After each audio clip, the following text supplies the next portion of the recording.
niat bahwa Ramadan kita niatkan untuk memperbanyak ibadah, tetapi ibadah itu tidak harus sama bentuknya. Kalau puasa tetap podo, tapi bentuk-bentuk lain mengiringi puasa itu tidak harus sama dari satu model atau satu masa atau satu zaman ke zaman lainnya. Kalau mungkin ada riwayat jeng Nabi tadarusan, iya. Ada jeng Nabi qiyamul lail, iya. Tapi kadang juga kita punya riwayat jeng Nabi pas Ramadan bergerak menuju ke sebuah pertempuran. Berarti untuk mencapai titik muttaqin dengan mengedepankan semangat Ramadan, maka di sana ada cara-cara lain yang bisa mengantarkan kita kepada derajat yang memang dicari oleh hamba Allah yang pilihan di bulan Ramadan. Assalamualaikum warahmatullahi wabarakatuh. Lakal hamdu ya man lil kitabi qad anzala alal mustafa man bil hidayati qad ursila. Alaihi salatullahi thumma salamuhu kadal al wal ashabu man ahraz wal ula amma ba'd. Fa ashabal ma'ali, para alim, para ulama lan romo-romo kiai, hadirin, mustami'in yang saat ini bisa hadir di area yang cukup lebar namun cukup lengang, sebagaimana yang memang sudah disepakati oleh panitia tanpa pengunjung kecuali hanya panitia saja. Para pemirsa yang berada di sana, yang ada di rumah, di jalan-jalan, di tempat-tempat yang mungkin kita tidak sempat bisa berjumpa di dunia nyata. Para pemirsa yang ada di dunia maya sana, semoga semuanya mendapatkan rahmat dari Allah Subhanahu wa taala, sehingga kita semua pada Ramadan ini benar-benar bisa memaksimalkan untuk mendapatkan sebuah predikat yang tinggi, menjadi kekasih Allah, menjadi muttaqin, yang tentunya menjadi hamba Allah yang terbaik dan nanti bisa berkumpul di sana di surga. Amin Allahumma amin. Alhamdulillah, pada kesempatan malam ini, malam yang ke-22, tentunya perjalanan dari malam pertama sampai malam 22 sangat beda dengan Ramadan sebelumnya. Saat ini kita berada di musim pandemi. Tentunya musim yang membawa kita pada suasana di mana pola kehidupan kita, pola dan teknis peribadatan kita akan sedikit berbeda dengan biasanya. Dan alhamdulillah sampai saat ini Allah masih menyelamatkan kita dari wabah corona ini, dan tentunya semoga seluruh warga Indonesia, warga seluruh dunia tentunya bisa cepat-cepat dan sesegera mungkin terbebaskan dari wabah ini. Lebih-lebih kaum muslimin bisa mensikapi dengan baik dan benar, karena memang kadang keadaan seperti ini memunculkan respon yang berbeda-beda. Ada yang mensikapi adanya corona ini dengan sebuah kebingungan. Lah kok iso bingung? Lah iya, sing bingung ku ngeten, Kang. Ya Allah, corona durung bar kok wis ana COVID-19. Berarti bingung. Padahal sing dimaksud corona ya COVID-19. Soalnya corona yang muncul pertamanya di tahun 2019. Ada juga yang mensikapinya itu napa nggih? Sakarepe dhewe.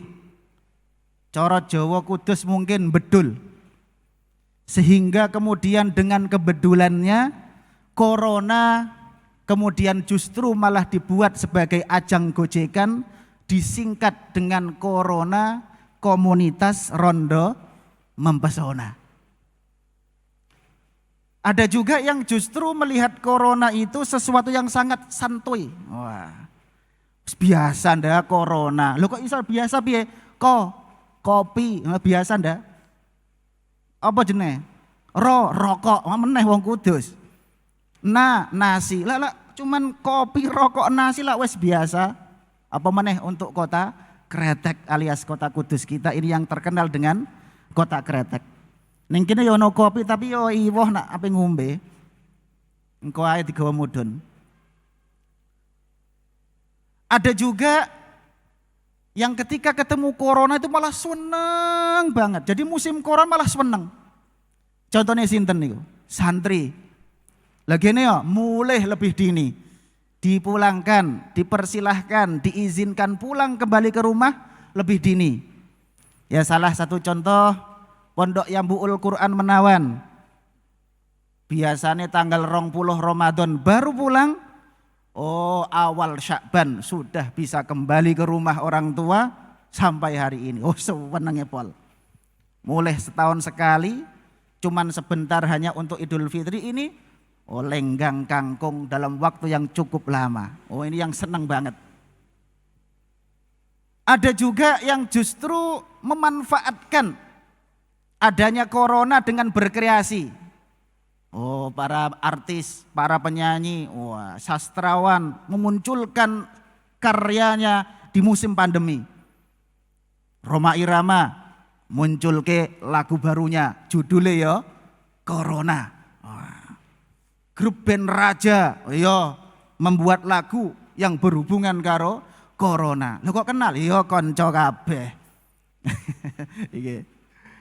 Lah sing desa-desa ya ngarang lagu. Ngarang lagu ya rengeng-rengeng karo mikir keadaan kawontenan sak menika terus memunculkan lagu-lagu ala desa. Ya salah satunya yang kula denger nggih yang mungkin agak viral menawi jenengan nate mireng nika rengeng-rengenge wong desa. 1 tambah 1 sama dengan 2. Ndok ben mula ya Kang. 1 tambah 1 sama dengan 2. Rawani metu wedi corona.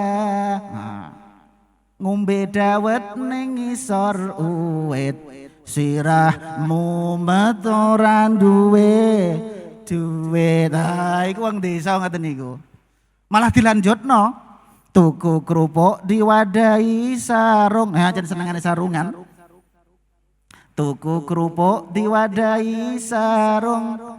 Utange numpuk ning warung-warung. Sarung atlas warnane putih, durung lunas utang maneh. Wah iki wong desa. Lah ketemu santri diwarai Kang ya aja ngono tok, ngono iku ya ketok nelongsone. Nak nelongso ya golek tombo. Lah tombone piye? Tambahi selawatan. Karena kehadiran Rasulullah bersama kita itu nyingkir ke siksa, menyingkirkan segala bentuk wabah yang ada pada kita. Terus piye? Tambah ono selawat. Piye berarti? Ngene, ayo jal baleni engko ditambahi selawat. Nah, awalnya piye mau? 1 tambah 1 sama dengan 2. Rawani metu wedi corona. Ngombe dawet ning isor uwit. Sirahmu metoran duwe duit. Sambung. Salatullah salamullah ala toha rasulillah. Salatullah salamullah ala yasin habibillah. Sing seneng manakiban sambung. Alal kafi salatullah ala syafi salamullah bimuhyiddini khalisna minal balwa'i ya Allah. Tuku kerupuk diwadahi sarung. utange numpuk ning warung-warung, sarung atlas warnane putih durung lunas utang maneh. Sambung. Salatullah salamullah ala toha rasulillah, salatullah salamullah ala yasin habibillah. Sambung. Alal kafi salatullah ala syafi salamullah bimuhyiddini khalisna minal balwa'i ya Allah. Syair tambane 2 tambah 2 sama dengan 4. Ya untuk ben mula padha ae. Nggih ta? 2 tambah 2 sama dengan 4. Ayo semua baca sholawat, mangan soto ning dhuwur pesawat. Ono ning dhuwur pesawat soto. Urung tahu numpak pesawat tok Mas. Apa mau ulang?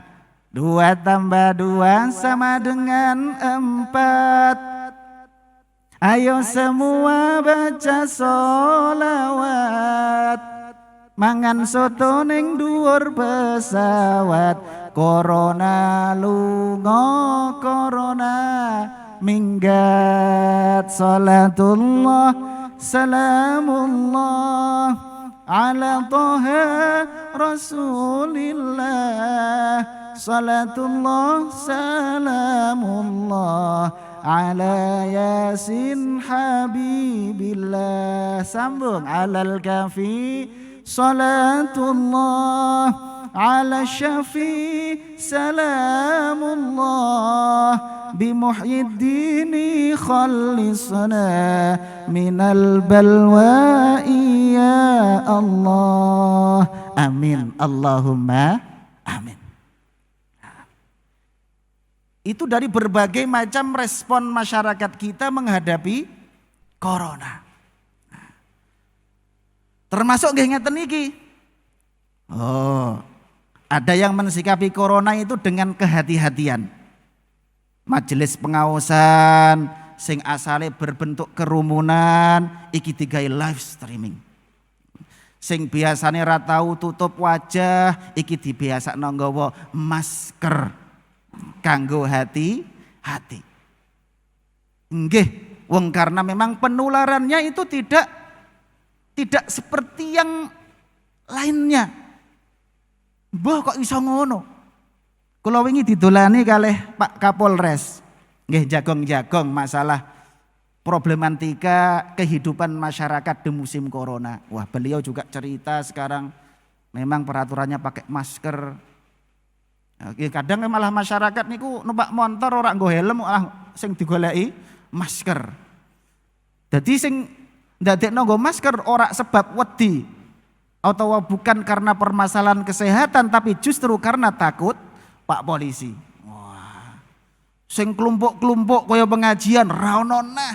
Soale apa? Wedi nak diparani Pak Polisi. Lah kula tutup ngarepmu, tak kira kok tutup ya. Oh, ternyata dibuka ning jero ono. Wah, alhamdulillah. Iku jenenge kerumunan tapi nak nopo polisi bubaran. Iki masuk sire wong desa neh tuku trasi ning pasar-pasar, ono Pak Polisi kumpulan bubar. Trasi inu enak rasane mula tengok-tengok ning omah. Waya monggo salatullah salamullah ala toha rasulillah, salatullah salamullah ala yasin habibillah, alal kafi salatullah ala syafi salamullah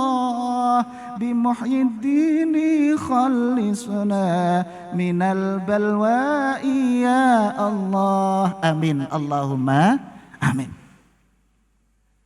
Sebagaimana manusia dan umat, merespon adanya corona. Begitu juga ternyata manusia mensikapi dan merespon datangnya Ramadan. Yang merespon Ramadan pun di musim ini terkadang juga bingung. Sebagian wong Kudus mungkin rada bingung. Soalnya napa? Ning Kudus iku posone iku nak berdandangan. Padahal saiki dandangane ora ana. Ngoten niku ya ana sing ngluweh mbok ora takok iki sida poso ta ora ya. Lho, maksud piye Kang? Lho, poso iku berdandangan kok. Dandangan kon ra ana berarti ra sida poso. Ya ora. Dandangan itu salah satu media dakwah yang dilaksanakan oleh Simbah Sunan Kudus. Cara mengumpulkan masyarakat, nanti pas wayai diberi pengumuman, ditabuh beduk di menara yang menunjukkan besoknya adalah bulan Ramadan. Jadi itu media saja. Berarti senajan ora ana dandangan, posone ya tetep. Oh ngono Kang? Nggih. Wah, iku sing rada bingung.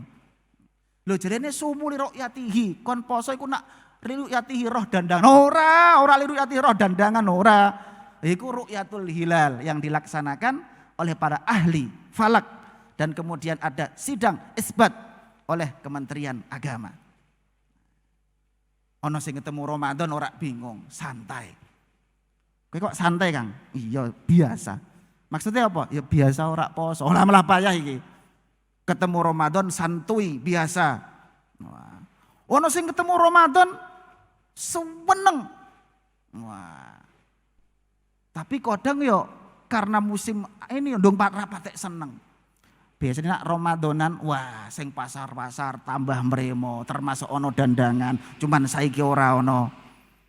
Oh, nak Ramadanan termasuk ustad-ustad laris. Wah, mbah laris apane? Tapi alhamdulillah ijo ono pengajian senajan live streaming. Ini koyo ajar pidato. Dhisik nak ajar pidato kan kowe nak menghadapi banyak orang anggap ae ra ono wong. Lah saiki yo pidato ora ono wong isi santenan. Yang senang. Ada juga ketika masuk Ramadan, senangnya itu bukan dari sisi hartanya, bukan dari sisi duniawinya, tetapi dari sisi kerohaniannya. Ini yang kita lihat dari kisah-kisah para salafun saleh. Tatkala menunjukkan senang Ramadan bukan karena undangan, tetapi bukan karena juga banyak jualan, tetapi bagaimana nyambung menfokuskan waktunya untuk bisa lebih dekat taqarrub kepada Allah Subhanahu wa taala. Nah, termasuk ning menara deresan Al-Qur'an. Salah satu yang terkenal dan mungkin ada riwayat yang sampai kita yang senengannya menghafalkan Al-Qur'an, menghatamkan Al-Qur'an niku riwayat saking salah setunggalipun murid kinasihipun Imam Syafi'i. Ya mungkin murid kinasih plus cah dalem watahe. Dadi ngerti Imam Syafi'i kesehariannya nopo nak bulan Ramadan. Yaitu santri yang bernama Rabi'. Rabi' meriwayatkan, Imam Syafi'i itu kalau sudah masuk Ramadan seneng. Salah satu bentuk senengnya Imam Syafi'i, kata si Rabi', kana yakhtimul Qur'ana fi syahri Ramadan sittina khatmah. Nah bulan Ramadan Pak Yai, maksudnya Imam Syafi'i, iku cah nak hatam Quran, ya Allah ora sepisan ping pindho sittina khatmah 60 kali. Berarti sedina sewengi ping kali. Ada juga tercatat riwayat-riwayat yang meniru Rasulullah bukan dari sisi bacaan Al-Quran, tapi dari sisi kedermawanan. Salah satu riwayat yaitu yang menyebutkan sahabat Ibnu Umar. Kalau Ramadan yang difokuskan beliau salah satunya adalah mengikuti jejak Nabi saat Ramadan sangat dermawan. Dalam riwayat jeung Nabi nu kana ajwadun nas fi Ramadan niku berarti Ibnu Umar mau praktek. Caranya piye? Kedermawanan Ibnu Umar terbuka, terriwayatkan dalam bentuk nak buka ora tahu dhewean. Nah, karo bojone Mas, ora. Tapi Ibnu Umar iku ora bakal gelem buka kecuali barengan karo para masakin, para kaum miskin di zamannya diajak buka bareng. Nah, kalau di kita namanya ada bukber, buka bersama. Ternyata kuno neng kuno zaman sahabat bae wis ana buka bersama. Cuman saat itu Ibnu Umar tidak kemudian membuat geng sendiri, tapi mengajak warna-warna yang berbeda diajak untuk buka bersama, bukan satu warna, bukan satu tingkatan, tetapi dari berbagai tingkatan, terutama tingkatan yang di bawahnya untuk diajak buka bersama. Lah nak trennya di era milenial, seumpama ora ana wabah ngene iki, biasanya ya sregep bukber, tapi biasanya geng-gengan. Abang bukber awar abang. Ijo bukber awar ijo. Putih bukber awar putih. Dhuwur bukber awar dhuwur. Paham nggih maksudnya nggih? Geng-gengan. Padahal yang dicontohkan oleh Ibnu Umar justru kalau bisa enggak usah geng-gengan. Nah, ancen niat bukber, ajak yang memang benar-benar memerlukan. Nah, subhanallah. Contoh proses keseharian salafun saleh ketika merespon Ramadan. Tapi kalau kita lihat di beberapa riwayat ternyata ada cerita di mana di Ramadan itu tidak sekedar hanya berbentuk membaca Al-Quran atau qiyamul lail berada di rumah saja atau berada di masjid bersama masyarakat sekitarnya, tapi ada beberapa riwayat yang menceritakan bahwa Nabi suatu ketika di bulan Ramadan mengumpulkan para sahabat-sahabatnya, bukan diajak buka bersama, bukan pula diajak taraweh bersama, bukan pula diajak qiyamul lail bersama, tapi Kanjeng Nabi mengumpulkan sahabat-sahabatnya saat itu malah diajak baris berbaris. Maksudnya apa masuk baris berbaris? Iya. Saat itu dalam riwayat disebutkan di tahun 8 Hijriyah. Wis masuk tanggal Ramadan sepertiga 10 Ramadan ke atas. Pokoknya anggap aja kira-kira 10 Ramadan sahabat-sahabat dikumpulkan sampai terkumpul 10.000 orang, ternyata ora diajak darusan tapi diajak jalan. Jalan kemana Mas? Ternyata saat itu di Ramadan 10 Ramadan 8 Hijriyah dikumpulkan para sahabat untuk diajak jalan ke Mekah. Loh, saat itu Kanjeng Nabi teng pundi? Saat itu Kanjeng Nabi berada di Madinah. Berarti nak ke Madinah ring Mekah ngalor pengidul Kang. Ora tahu rono kok. Sing tahu rono ya maca. Jenengan nak pas umroh tak haji, pas ziarah Kanjeng Nabi teng Madinah iku nak salat teng Masjid Nabawi madhep pundi? Oh, leres madhep kiblat. Leres niku jawaban top. Nah, madhep ngidul nggih. Terus jenengan nak teng Masjid Nabawi salate madhep ngidul. Sebab Madinah itu berada di utara Ka'bah, berada di utara kota Makkah. Karena berada di utara kota Makkah, berada di utara Ka'bah, maka salate yo madhep ngidul. Nah, tapi nak jenengan ten mriko ora usah mikir wis masjid wis ana karek anut, gampang. Soalnya kadang masalah kiblat mawon madhep ning ndi niku kadang ketoke remeh temeh wong jenengan para santri terbiasa maca kitab kuning wis jelas maksudnya kita kenapa di Indonesia madhep ngulon, soalnya Indonesia berada di wetan Ka'bah, berada di timur Ka'bah, makanya kita menghadap ke barat. Tapi terkadang kalau pembelajarannya ning Indonesia kemudian ngajari bocah-bocah kowe nak salat madhep ngulon titik ruwet. Lah, biasanya wis diajari rada akeh. Maksudnya enggak cuman madhep ngulon tapi mendapat. Oh, ternyata enggak, Kang. Kula punya pengalaman nalika tesih bibinau di Tripoli, Libya. Niku kebetulan wong jenenge wong lanang nggih, nak pas ngudi ngelmuku kadang ora pengen tok ngelmu tok. Ya nak iso ya golek sampingan. Sekali dayung 1-2 pulau terlampaui yo ngelmu ya entuk, sangu mulih ya entuk. Niku nak wong lanang. Soale mulih iku mikir nikah kok sing biayai sapa, engko nak ape lapo-lapo sing modali sapa. Wong lanang mesti mikir sampingan. Biasane ngoten. Lah kula pas teng Tripoli Libya niku gadah sampingan dados translator.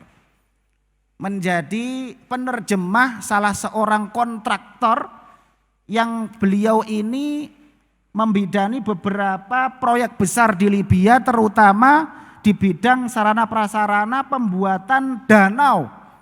Karena Libya tidak punya air maka menyedot air dari dalam tanah kemudian dibuatkan danau. Nah, salah satu kontraktornya itu dari Indonesia, kebetulan saya dipilih untuk menyertai bos kontraktor tersebut dalam proses penerjemahan. Lah ceritanya niku bos niku gak selalu minta saya menerjemah. Kadang malah ngene. Mas Faiz, ya Pak. Nanti kalau ketemu di rapat itu kita pakai pakai bahasa Inggris saja. Mas Faiz tidak usah memperlihatkan bisa bahasa Arab. Cuman nanti kalau mereka sedang bisik-bisik, engkau kene kandani ya rahasia bisik-bisik mereka.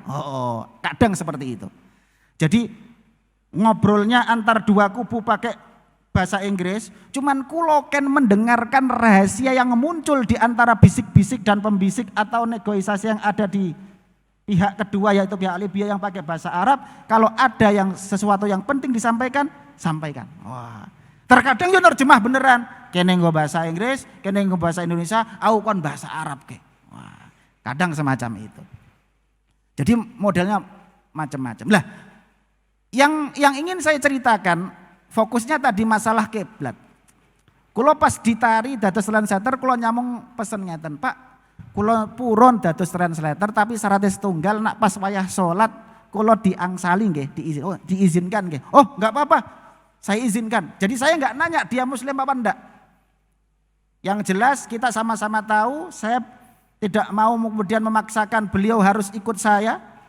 Karena hubungannya adalah hubungan kerja. Yang penting saya ketika punya kewajiban sholat tidak diganggu. Makanya saya diberi kamar khusus. Kalau pas sholat saya sholat di situ. Lah saat itu kebetulan pulang agak kesorean waktu tinggal sedikit mau maghrib. Jadi saya cepet-cepetan sholat asar yang biasanya kalau saya sholat kamar saya tutup, saat itu belum sempat nutup sholat. Bar sholat jagong kalih Pak Bos. Saya ditanya Pak Bos, ya Pak, kueku asline Islam apa? Kaget kulo. Rumah kulo nggih Islam yang seperti biasa. Terus kulo ngeten, lho kok jenengan Bapak kok pertanyaannya kok gitu? Iya. Karena saya lihat kamu teknis sholatmu tuh ada beda.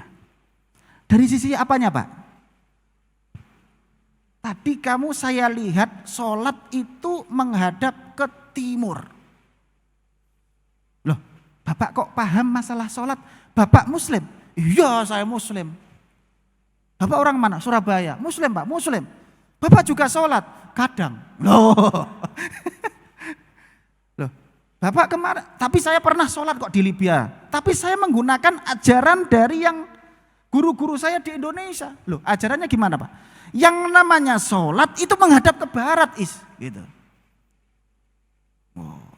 Jadi dia menerima ajaran, nak sholat iku madhep ngulon, menghadap ke barat. Sehingga dia di Libya pun kalau ingat dan ada sempat sholat itu dia juga menghadapnya ke barat.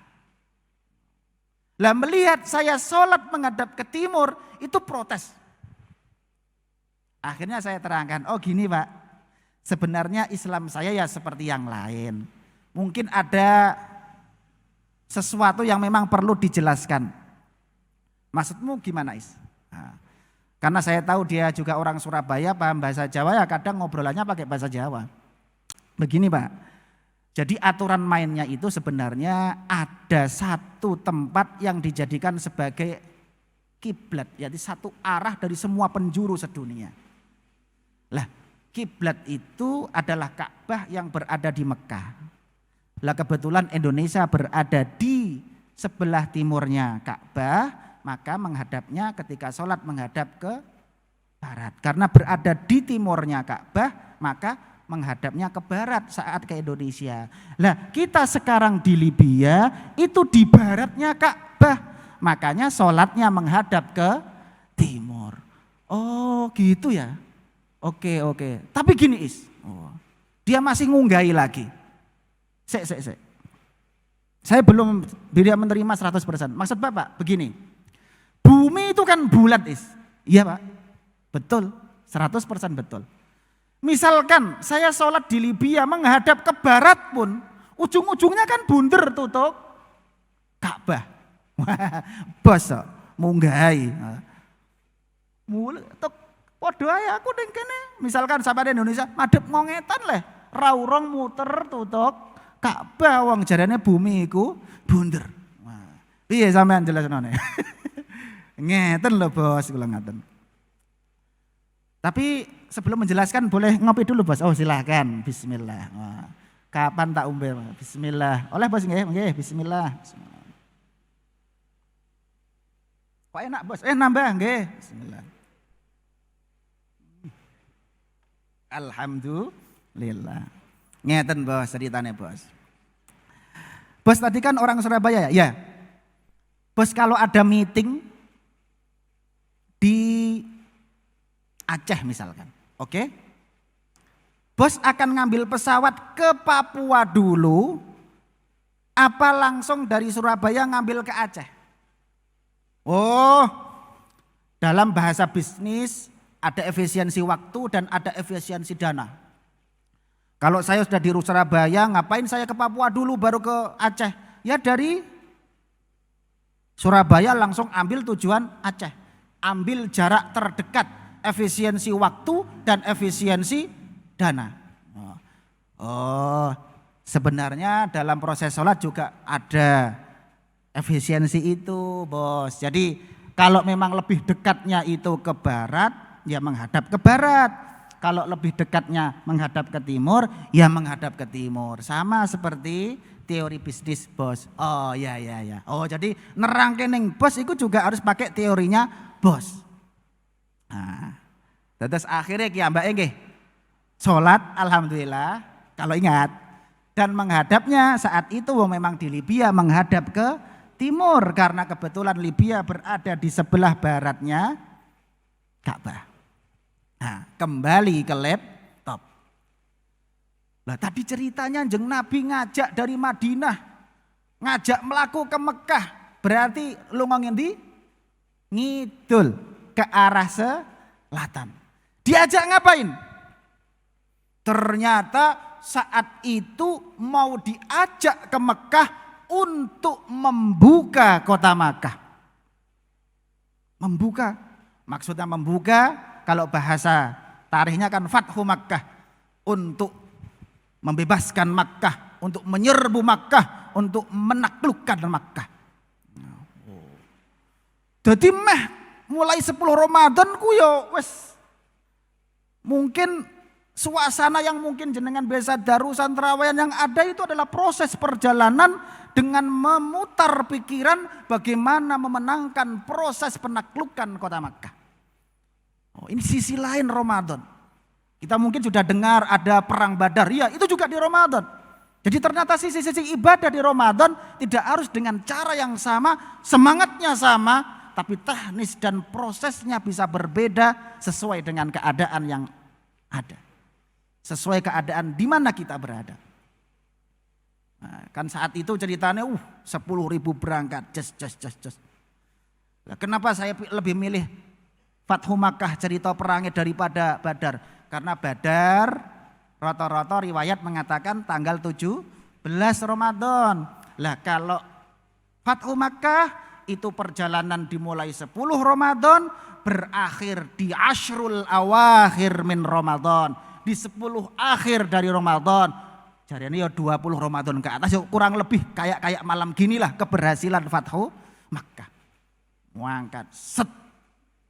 Wah, akhirnya benar Makkah bisa dibuka, dan dibukanya Makkah itu juga di bulan Ramadan.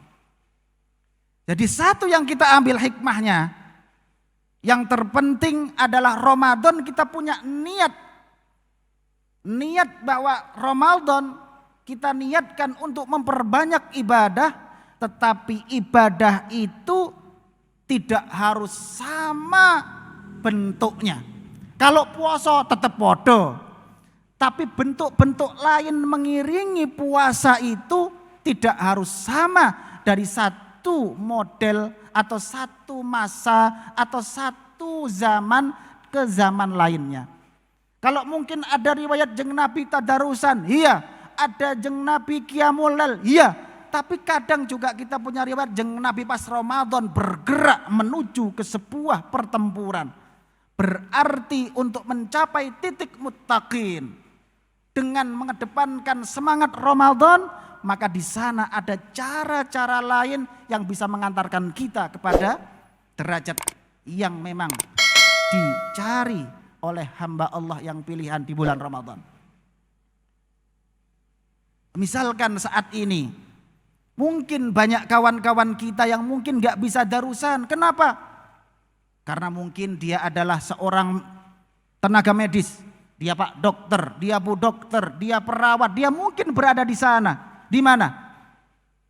Berada di garis depan untuk membentengi adanya wabah, adanya pandemi ini. Mereka kemudian berada di garis depan mengobati yang sakit dan lain sebagainya. Enggak sempat pulang sholat tarawih, enggak sempat pulang. Tapi puasa tetap jalan dan lain sebagainya. Yang jelas puasa dijaga, sesuatu yang lain bisa berjalan sesuai tugas dan profesi masing-masing.